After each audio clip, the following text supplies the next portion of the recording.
I didn't go down a long tunnel. There wasn't a bright light at the end of the tunnel. I didn't have a near-death experience. When you're dead an hour and a half, you're not nearly dead. Yeah. I was just there. I mean, it was just like that. I took my last breath on the bridge. I took my next breath at the gates of heaven. There are 12 of them, and I was at one set of them, and it looked like the inside of an oyster. Imagine being clinically dead for 90 minutes, standing at the gates of heaven and returning with a revelation so profound it could reshape the way we view life, death, and purpose. This was Don Piper's reality. But what if his vision had a surprising connection to our world today? In January 2025, Elon Musk made global headlines with a groundbreaking announcement about humanity's future, one that eerily aligns with the eternal truths Don glimpsed during his journey. Could the events unfolding in Musk's life and innovations be tied to the divine insights Don experienced at the gates of heaven? This story explores the intersection of faith, technology, and destiny, unraveling the threads that connect the spiritual to the extraordinary developments shaping our world. The morning air was crisp as Don Piper drove home from a pastor's conference, his mind reflecting on the spiritual insights shared among the attendees. The road ahead was quiet, bordered by towering trees that stood as silent witnesses to the countless travelers who passed by. It seemed like just another drive home, peaceful and uneventful, but in an instant, everything would change. As Don approached a bridge, the rumble of an approaching vehicle grew louder. It was a large prison truck, barreling toward him in the opposite lane. Unbeknownst to Don, the driver had lost control. In a horrifying moment of chaos, the truck swerved, crossing into Don's lane. The collision was inevitable. The massive truck smashed into Don's car with devastating force, its weight crushing the small vehicle like paper. The truck didn't stop there. It rolled over Don's car entirely, shattering the windshield and mangling the roof before veering off and striking two more vehicles. Miraculously, the drivers of the other cars sustained only minor injuries. But for Don, the situation was far worse. Emergency responders arrived swiftly, their faces grim as they assessed the wreckage. Don's car was a crumpled heap, the twisted metal barely resembling a vehicle. Inside, his body lay motionless, pinned between the dashboard and seat. 4 paramedics worked tirelessly to check for any sign of life, but their efforts yielded the same result. Don Piper was pronounced dead. A tarp was draped over the wreckage, marking the end of a life that, by all accounts, had ended far too soon. The road was cleared, and the focus shifted to ensuring the safety of the other drivers. To onlookers, it was a tragic accident, one that left no room for hope. But in heaven, something extraordinary was happening. As Don took his final breath on the bridge, his next breath was not of earthly air, but of something entirely different: peace, light, and eternity. In an instant, he found himself standing before a sight so magnificent, it took his breath away once more. The gates of heaven. These were no ordinary gates. They shimmered with an otherworldly brilliance, their radiance so dazzling that Don could only compare them to the inside of an oyster, glowing with hues that defied earthly imagination. The gates seemed alive, pulsating with energy and reflecting the light of heaven itself. There was no sun, no moon. Instead, the presence of God illuminated everything, bathing the scene in a warmth and clarity that made every detail more vivid than anything Don had ever seen. It wasn't just light, it was life, filling every corner of the realm with its essence. Don stood in awe, overwhelmed by the beauty and majesty before him. Then his gaze shifted, and he realized he wasn't alone. Approaching him with a radiant smile was his grandfather, a man Don had adored deeply, and whose loss had left a void in his heart. The last time Don had seen him, he had been lying in a casket, frail and lifeless. But here, in heaven, he was transformed. His once missing fingers were now whole, his appearance vibrant and full of life.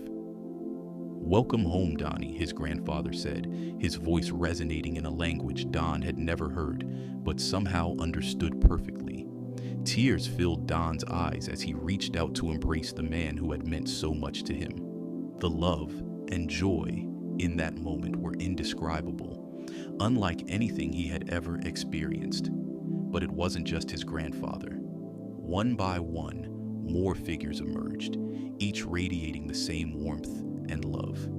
These were people who had played a part in Don's spiritual journey, teachers, friends, and mentors who had guided him toward faith. Some he knew well, others were distant memories. Yet here, they were all connected. They knew him, they loved him, and they had been waiting for him. Time seemed to stand still as Don reunited with these souls, each encounter filling him with a profound sense of gratitude. Their faces beamed with joy, and their embraces were filled with a love so deep, it felt like it could heal every wound. They weren't just welcoming him, they were celebrating his arrival. The air itself seemed alive with the energy of heaven. Every breath Don took was filled with a peace and joy that permeated his very being. The aroma of the air was sweeter than anything he had ever encountered, and the vibrant colors of the surroundings pulsed with a life of their own. Even the ground beneath his feet felt as though it were singing, resonating with the harmony of the divine. As Don stood there, marveling at the beauty and love surrounding him, one thought emerged in his mind: this is home. He realized with profound clarity that heaven wasn't just a place. It was a state of perfect connection with God and those who had gone before him. Then, amidst the joy and wonder of this reunion, Don began to sense that his time here might not be permanent. A subtle but undeniable pull in his spirit hinted at something unfinished, a purpose yet to be fulfilled.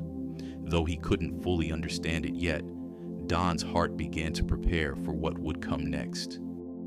Don stood at the gates of heaven, surrounded by the familiar faces of those who had shaped his faith and life. The reunion was unlike anything he had ever imagined, filled with an overwhelming sense of joy and love that surpassed all earthly experiences. Each person who approached him had played a significant role in his spiritual journey. One by one, they came forward. There was the Sunday school teacher who had patiently answered his childhood questions about God, the neighbor who had invited him to church for the first time, and the pastor who had baptized him. Even those he hadn't recognized immediately, people he had only briefly crossed paths with in life, were now here, waiting to greet him. Their presence was a testament to how interconnected every act of kindness and faith truly was. "Donnie, we've been waiting for you," they said, their voices warm and filled with a joy that was almost tangible. In heaven, time didn't exist the way it did on earth. For them, it was as though Don had arrived the moment they knew he would, and they were ready to welcome him home. The love they shared was unconditional, a reflection of the divine love that permeated every corner of this eternal realm. Don was particularly struck by the completeness of each person. On earth, many of them had suffered illnesses, disabilities, or emotional wounds. Here they were restored, whole, vibrant, and radiant. He saw his grandfather extend both hands toward him, fingers now perfect and strong. The scars and limitations of earthly life had been erased, replaced by a beauty that could only come from divine transformation. This is what heaven is, Don thought. It's a place where every hurt is healed, every wound is mended, and every soul is made whole. Beyond the individuals, the entire atmosphere seemed alive with connection. Every color, sound, and sensation resonated with purpose and harmony. Even the light reflected this unity. It wasn't just an external glow, it filled everything, binding every part of heaven together. Don realized that the people here weren't just welcoming him, they were celebrating his arrival, as if his presence completed something greater than himself. Among those who greeted him, Don noticed a pattern. Each person had influenced his spiritual growth in some way, whether by introducing him to faith, guiding him through scripture, or simply living a life that reflected God's love. He began to understand the profound impact that seemingly small actions could have on another person's eternal journey. Their words echoed in his heart, "Welcome home, Donnie." Yet as he stood in their embrace, another thought began to form in his mind. Who will I greet when they arrive? It was a question that filled him with both purpose and urgency. His presence in heaven was a result of the faith and kindness of those who stood before him. Now, he felt the weight of that responsibility for others. "This is why we're still here," one of the figures said, as if reading Don's thoughts, "to help others find their way home. The journey doesn't end when we arrive. It begins with those we leave behind."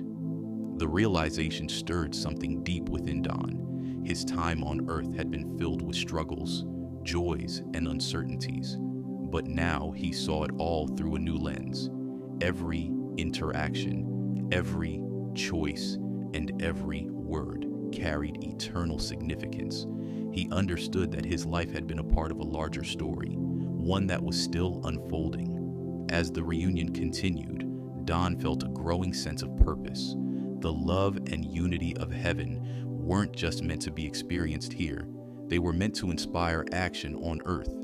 He hadn't yet fully grasped what this meant for him, but he knew it was tied to the pull he had started to feel, a call to return. The embrace of those he loved was comforting, but it also carried a message. There was still work to do. While heaven was his home, his journey wasn't finished.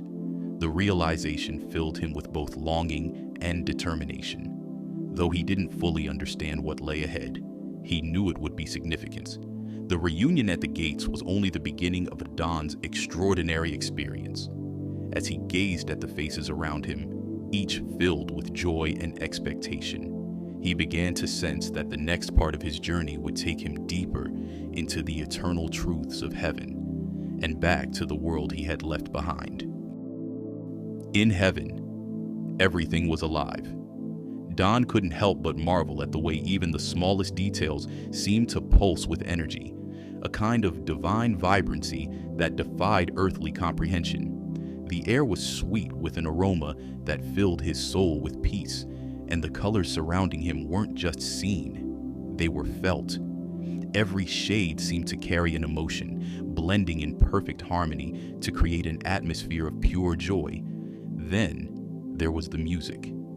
At first, it was subtle, a gentle hum that seemed to emanate from everywhere and nowhere at once. But as Don became more attuned to his surroundings, the music grew richer, filling the air with a symphony unlike anything he had ever heard. Thousands of songs played simultaneously, yet they weren't chaotic.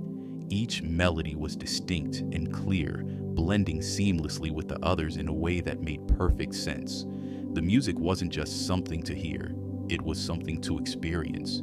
It moved through him, resonating with his very soul, as if every note carried a message meant just for him. The harmonies seemed to tell the story of creation itself, each sound a reminder of God's presence and love. It wasn't noise, it was life, expressed in the purest form imaginable. Among the countless melodies, one stood out above all the rest. Holy, holy, holy. The words reverberated through the heavens, sung by voices that were both human and otherworldly. The song seemed to rise above the symphony, a declaration of God's holiness that permeated everything. Don didn't just hear the words, he felt them, as if they were etched into the very fabric of existence. Tears filled Don's eyes as the music washed over him. It wasn't just beautiful, it was transformative. Each note, each word carried a truth so profound that it left him speechless. The music didn't simply celebrate God's glory, it revealed it, drawing Don deeper into the divine presence with every passing moment.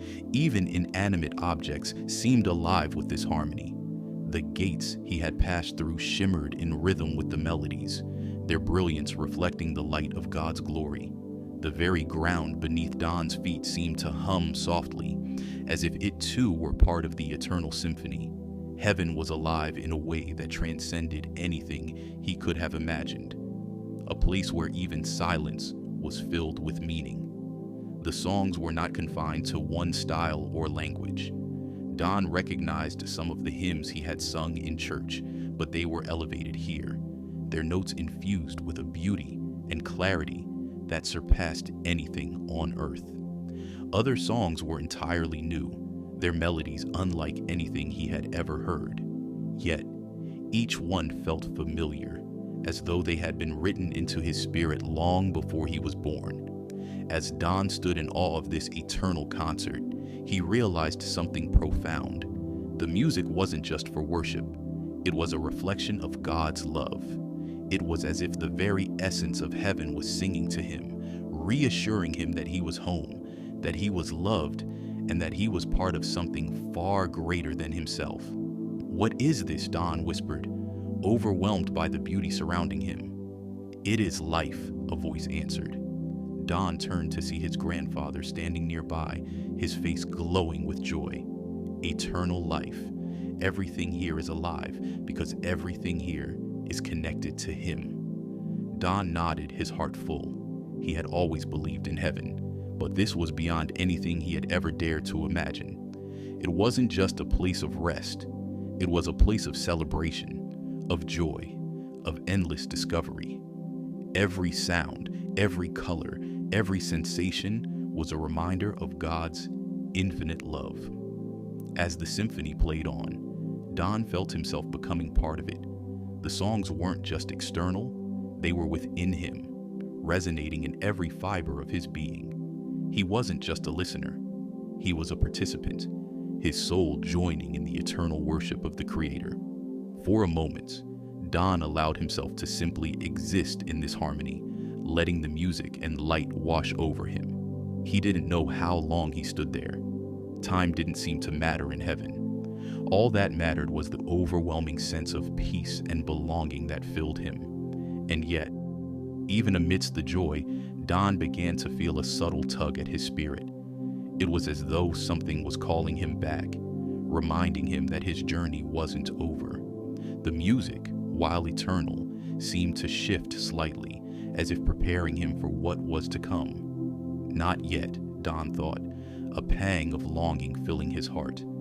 But the pull grew stronger, and he began to understand that his time in heaven, as extraordinary as it was only part of his story. With a final, tearful glance at the beauty around him, Don prepared himself for what lay ahead. He didn't know what awaited him on the other side, but he knew that the music, the truth of heaven, would stay with him forever. Don's crushed car sat motionless at the scene of the accident. Emergency responders had long since covered it with a tarp, marking the end of their efforts. By all accounts, Don Piper was gone, his body lifeless, his injuries catastrophic. 4 paramedics had pronounced him dead, and there was no reason to believe otherwise. But then, something extraordinary happened. A man attending the same pastor's conference Don had just left felt a sudden, unshakable urge to stop at the accident scene. He wasn't sure why. After all, the authorities had made it clear there were no survivors. Still, the man insisted. He approached one of the officers and asked if he could pray for the victims. "There are no victims left to pray for," the officer replied. "Everyone else is fine. The man in the red car, he didn't make it." But the man was undeterred. He felt God speaking to him in that moment, a clear and unmistakable voice, urging him to pray for the man in the red car. With the officer's reluctant permission, the man crawled into the wreckage. He had to climb through the back of the vehicle, the only access point not crushed beyond recognition. Inside, he found Don, his body twisted and broken, covered by the tarp. Only Don's right arm was free, uninjured amidst the carnage. The man placed his hand on Don's shoulder and began to pray, his voice steady but filled with emotion. As he prayed, he began to sing an old hymn, "What a Friend We Have in Jesus." What happened next was nothing short of miraculous. As the man sang, a faint sound rose from beneath the tarp.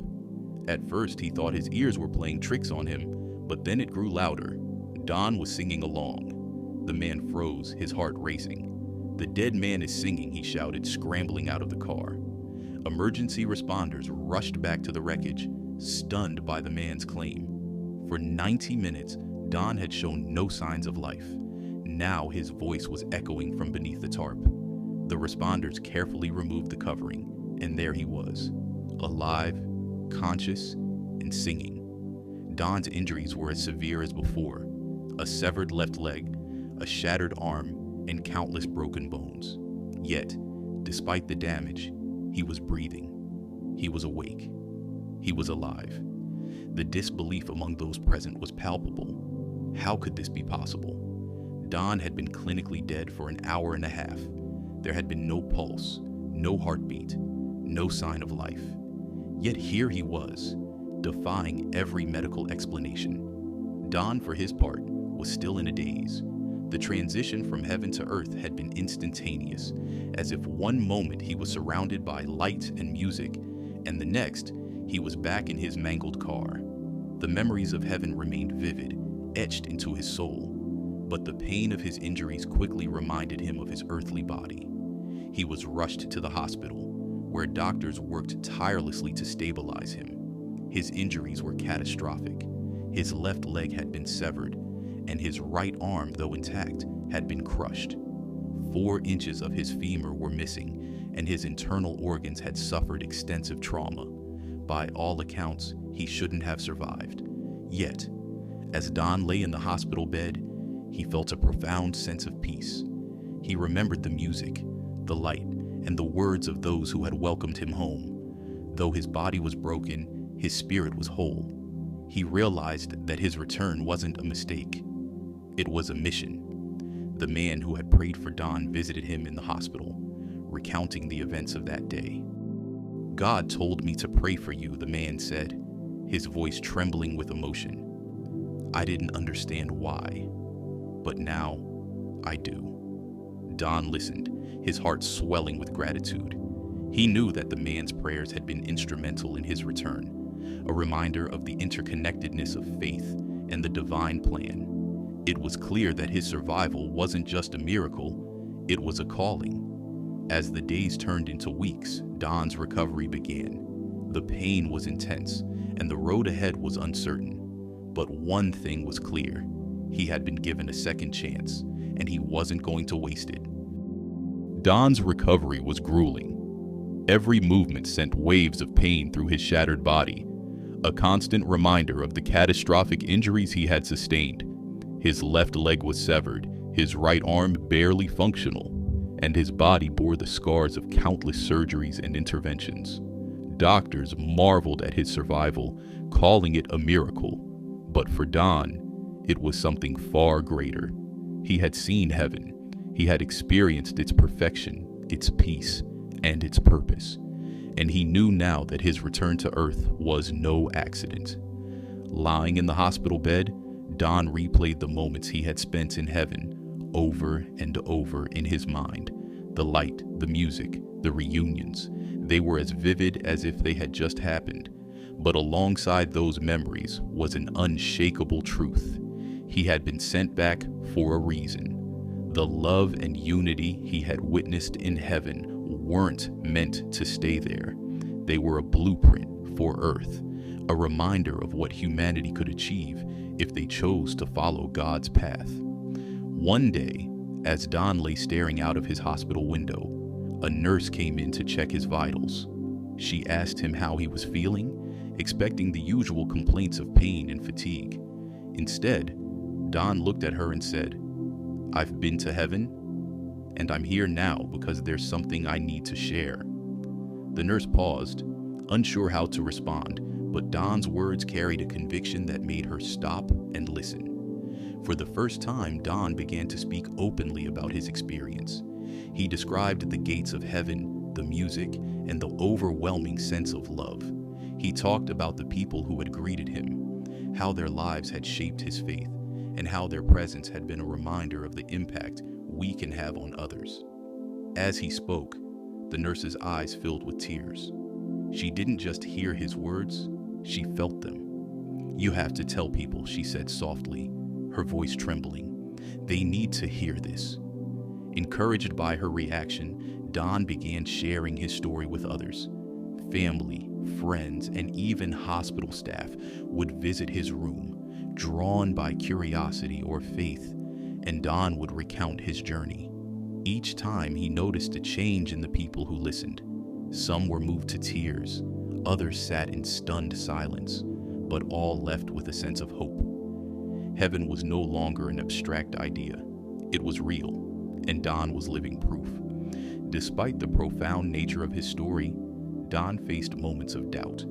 The weight of his mission felt heavy, especially as he struggled with the physical toll of his injuries. There were days when he wondered if he was strong enough to carry the message he had been entrusted with. But every time those doubts crept in, he remembered the words of his grandfather at the gates of heaven. "Welcome home, Donnie." Those words weren't just a greeting. They were a reminder of the love and purpose waiting for all who chose to believe. As Don's strength began to return, so did his determination. He realized that his story wasn't just about him, it was about everyone. It was a call to action, a reminder that life was more than just a series of events. It was an opportunity to make a difference, to love deeply, and to guide others toward faith. Don's first step was writing down his experience. Page after page filled with his vivid memories of heaven, the dazzling gates, the celestial music, and the overwhelming sense of peace. He wrote about the love he had felt, the people who had greeted him, and the understanding that had filled his heart. But he didn't stop there. He also wrote about his return, the prayers that had brought him back, and the mission he now felt compelled to fulfill. Sharing his story wasn't easy. There were skeptics who dismissed his experience as a hallucination or the product of trauma. Some questioned his motives, while others doubted the validity of near-death experiences altogether. But Don didn't let the doubters deter him. He had seen too much, felt too much to remain silent. With the support of his family and friends, Don began speaking publicly about his journey. Churches invited him to share his testimony, and community groups gathered to hear his story. Each time he spoke, he emphasized one central message: heaven is real, and every choice we make on earth matters. Through his words, Don inspired others to reflect on their own lives. He reminded them of the power of faith, the importance of love, and the eternal significance of the seemingly small acts of kindness and compassion. People began to see their relationships, their struggles, and their daily choices in a new light. They realized that they too had a role to play in shaping the world and preparing for the life beyond. Don's journey was far from over, but he now saw his path with clarity. His survival wasn't just a miracle, it was a calling. And as he continued to share his story, he knew that every word, every step, was part of a greater purpose. Don's story began to travel far beyond the walls of his hospital room. What started as intimate conversations with friends and family grew into something much larger. His vivid account of heaven, the dazzling gates, the celestial music, and the overwhelming sense of peace touched the hearts of everyone who heard it. Soon, invitations began pouring in from churches, schools, and community organizations, all eager to hear his testimony firsthand. With every retelling, Don refined his message. It wasn't just about the beauty of heaven or the miraculous nature of his survival. It was about the purpose behind it all. His journey, he explained, was a call to action for everyone. "I didn't come back just to tell you heaven is real," he would say. "I came back to remind you that your choices here on earth matter. Every act of kindness, every word of encouragement, every time you reflect God's love, it all has eternal significance." As Don's story gained traction, a significant global event coincided with his message, tying it to something larger than himself. In January 2025, Elon Musk made a groundbreaking announcement that sent shockwaves across the world. Musk revealed a revolutionary new initiative, a plan to create Eden colonies on Mars, self-sustaining habitats designed to preserve humanity's future and foster a sense of unity and innovation among those who chose to pioneer this new frontier. Musk described the colonies as not just a technological achievement, but a chance for humanity to reset, to focus on collaboration and survival in a way Earth had struggled to achieve. The echoes of Musk's announcement resonated deeply with Don. As he shared his story, he couldn't ignore the parallels between what he had experienced in heaven and the vision Musk was proposing for humanity. The idea of building something new, of working together for a higher purpose, mirrored the harmony and unity Don had seen among the souls in heaven. Musk's focus on humanity's collective future, his desire to inspire hope and progress, seemed to align with Don's belief in the power of faith and unity to overcome division and despair. Don began to weave this connection into his message. Heaven showed me what humanity could be if we embraced love, unity, and purpose, he told his audiences. Elon Musk's vision may be focused on Mars, but the principles are the same. A world, or even a colony, where we come together, set aside our differences, and work towards something greater than ourselves. Whether it's here on Earth or on another planet, the choice is always ours. Unity or division, love or fear. Word of Don's perspective reached Musk himself, and the two exchanged messages. Musk, a self-professed seeker of truth and meaning, expressed curiosity about Don's experience and how it intersected with his own vision for humanity's future. Don viewed this connection as another example of the ripple effect of divine purpose, a reminder that the seeds of hope and faith could grow in even the most unexpected places. As Don continued to share his story, he emphasized this parallel more frequently. We have a choice, he said. We can build a future filled with light, just as I saw in heaven, or we can let fear and division dictate our path. Heaven isn't just a destination, it's a way of living, a reflection of what's possible when we embrace faith, love, and unity. Whether it's here, on Mars, or beyond, the principles remain the same. The convergence of Don's spiritual journey and Musk's technological vision became a powerful symbol of hope. It reminded people that faith and science, spirituality and innovation could coexist and even complement one another in humanity's quest for a brighter future. Don's story wasn't just about what lay beyond death. It was about how to live fully, purposefully, and in harmony with the world and one another. Through his book, 90 Minutes in Heaven, and the subsequent film, Don's message reached millions, inspiring conversations about faith, science, and humanity's potential. His account of heaven, combined with Musk's vision for the future, created a sense of urgency and possibility. Both stories emphasized that the choices humanity made now would shape the world or worlds to come. Don often concluded his talks with a challenge to his audience. The future is in your hands, he would say. Whether it's the next moment, the next year, or the next colony on Mars, you have the power to choose hope, faith, and love. Heaven showed me what's possible, but it's up to all of us to make it real, wherever we are. And as Don continued his journey, he knew that his mission wasn't just about heaven or Mars. It was about inspiring people to see the divine potential within themselves and to choose a path that reflected the beauty and unity he had experienced firsthand.